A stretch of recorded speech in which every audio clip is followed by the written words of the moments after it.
The contract killer walked into James Brown's hotel room at 2 in the morning with $50,000 in cash and a 9mm pistol.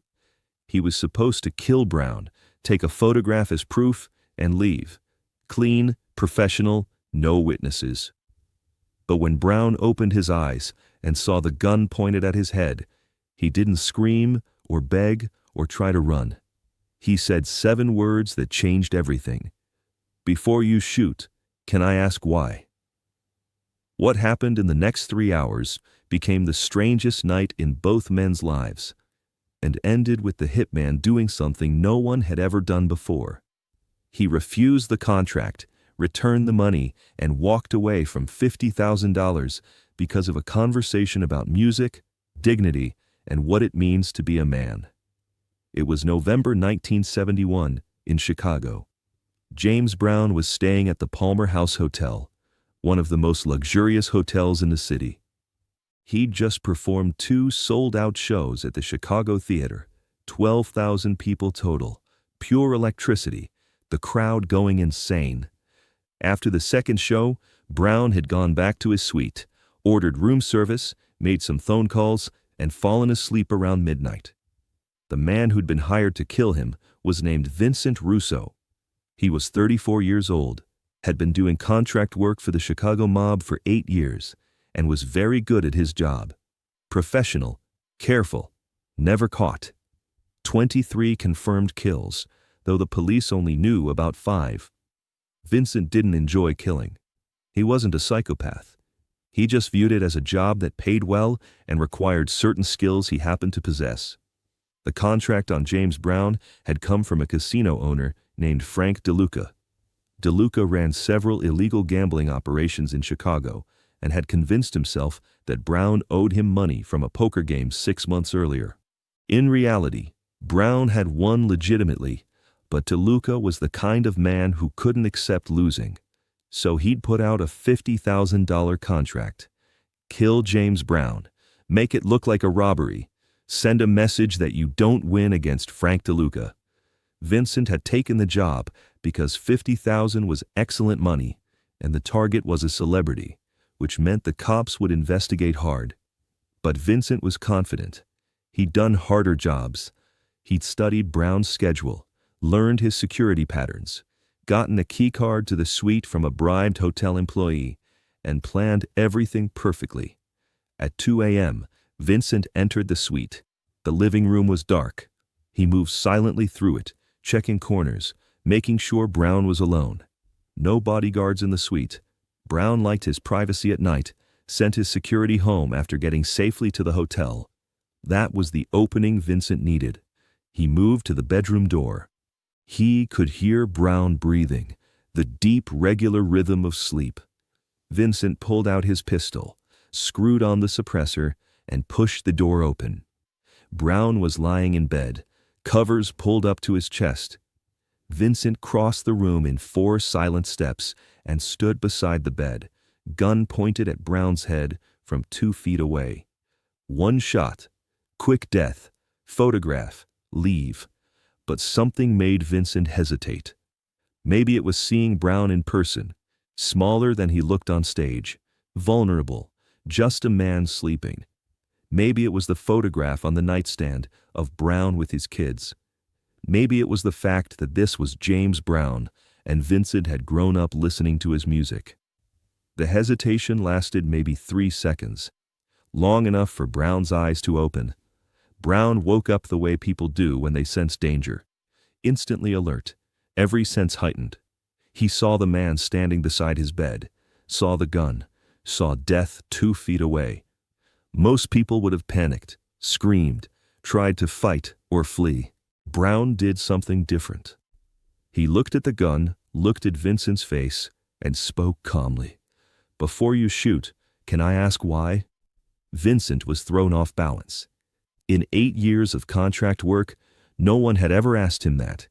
They begged, they cried, they tried to bargain, but they never just asked why, with that kind of calm curiosity. "It's nothing personal," Vincent said. His voice was steady, but he was confused. This wasn't going according to plan. Nothing personal? You're about to kill me, and it's nothing personal? It's business. Someone paid me to do a job. Who? I can't tell you that. Can't or won't. Both. It doesn't matter. You'll be dead in about 10 seconds. Brown sat up slowly, hands visible, no sudden movements. Can I sit up? I'd rather not die lying down. Vincent should have said no, should have just pulled the trigger.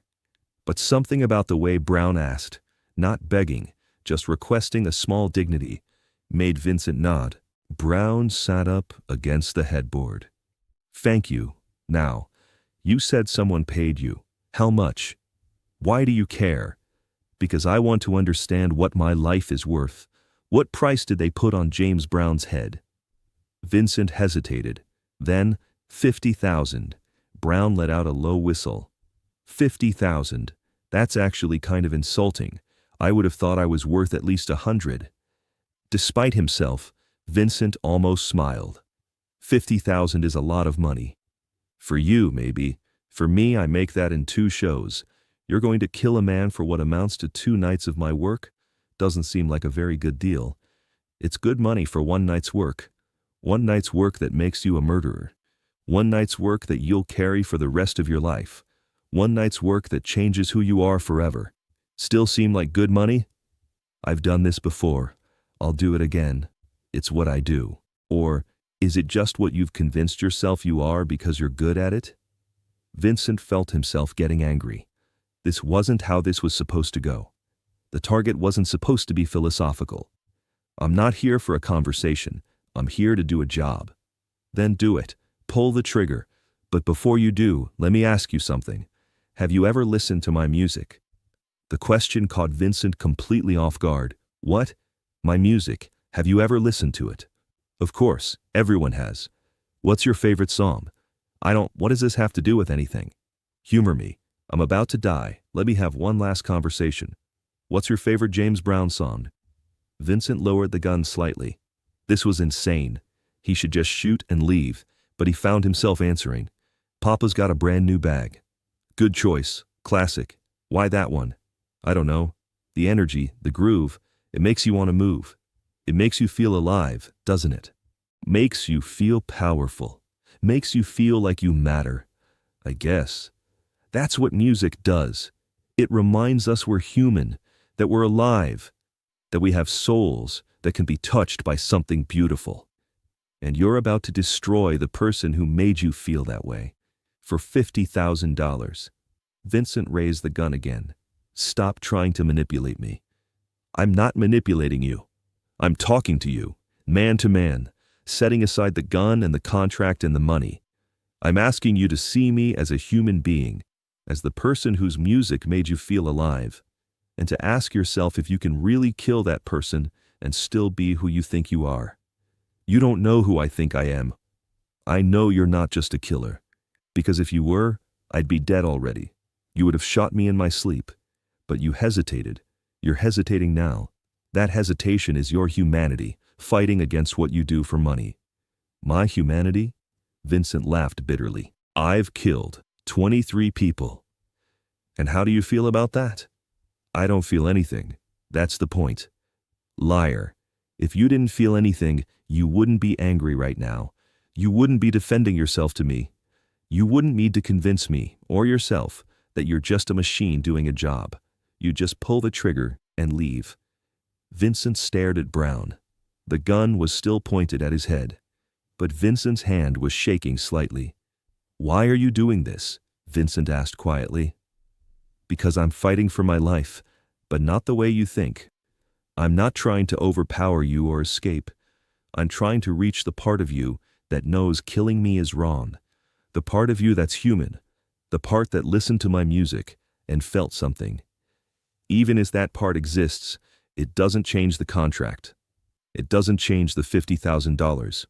It doesn't change the fact that if I don't kill you, I have to give the money back and explain why I failed. So this is about pride? About your reputation as a contract killer? It's about being professional, about doing the job you're paid to do. And what happens after? You kill me, take your photograph, collect your money. Then what? You go home and listen to Papa's Got a Brand New Bag and remember that you killed the man who made it? Vincent was quiet. Or maybe you never listen to music again, Brown continued. Maybe you have to cut off that part of yourself because it hurts too much to remember that you destroyed something beautiful for money. Maybe you have to kill the part of you that feels anything because feeling makes the killing harder. Is that who you want to be? You don't understand. This is what I am. This is what I do. No, this is what you've done. What you are is still up to you. Right now, in this moment, you get to choose. You can be the man who killed James Brown for $50,000, or you can be the man who refused. Who chose to be something better? If I walk away, DeLuca will send someone else. You'll die anyway. Maybe, probably, but you won't be the one who did it. You won't have to carry that. And maybe, I survive long enough to figure out a way to deal with DeLuca. But even if I don't, even if someone else kills me tomorrow, you'll know you didn't. You'll know that when it mattered, you chose to be human. Vincent lowered the gun, not all the way, just slightly. This is crazy. Crazy is killing someone for money and pretending it doesn't cost you anything. Crazy is thinking you can murder your way through life and keep your soul intact. You talk like you know me. I don't know you, but I know people. I know that everyone is fighting two battles, one against the world, one against themselves. And the battle against yourself is always harder. You're fighting that battle right now. The killer in you says pull the trigger. Which one wins defines who you are. Vincent sat down heavily in the chair beside the bed. The gun was still in his hand, but now pointed at the floor. Why aren't you afraid? I am afraid. I'm terrified.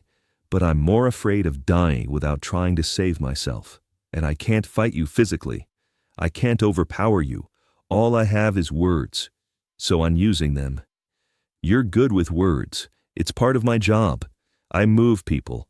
I make them feel things. I make them think. That's what performers do. We remind people they're alive, that they feel, that they matter. And if I can do that for you, right now, maybe I can save both our lives. Both our lives? You kill me, something in you dies too, the part that still cares, the part that still feels. You might walk out of here alive, but you'll be carrying a corpse inside you, the corpse of who you could have been. Vincent looked at the gun in his hand. $50,000. One trigger pull. That's all it would take. He'd done it 23 times before. But this time felt different. This time his target was talking to him like a human being, seeing him, not as a killer, as a man. I can't just walk away, Vincent said. DeLuca will want to know why. The money. Keep the money. What? Keep the $50,000. Tell DeLuca you did the job. I'll disappear for a week. Make it look like I'm dead. Give you time to cash out and get away. By the time DeLuca figures out I'm alive, you'll be long gone. That's not how it works. He'll want proof, a photograph, something. Brown thought for a moment. So fake it. Stage a scene. Make it look like I'm dead. Take your photograph. Show it to DeLuca. By the time he discovers it's fake, I'll have dealt with him and you'll be free. You can't deal with Frank DeLuca. He's connected, powerful. I'm James Brown. I'm connected too. Just different connections. Give me 1 week, and I guarantee DeLuca won't be a problem anymore. Why would you help me? I came here to kill you. Because you didn't. Because you're sitting here having a conversation instead of pulling the trigger. Because I believe you're better than what you do for money. And because if I can save you from becoming a man who killed James Brown, maybe I save myself too. Maybe I prove that words and humanity are stronger than guns and money. This is insane. Probably, but it's also the only thing that makes sense. You don't want to kill me. I don't want to die.